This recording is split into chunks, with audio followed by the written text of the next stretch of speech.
চিহ্নে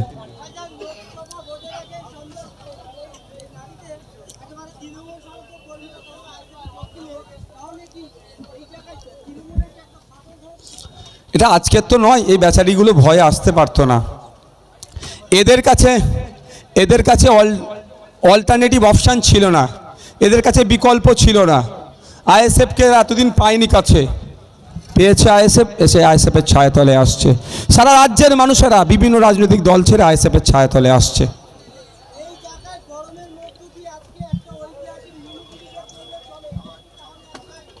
সারা রাজ্যের এটাই অবস্থা।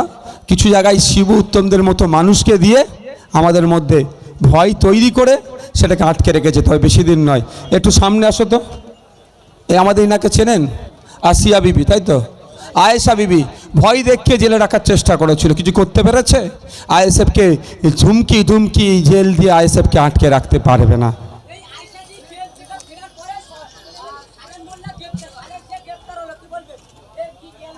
একটা বেল, অন্যটা জেল। থ্যাংক ইউ, ভালো থাকবেন।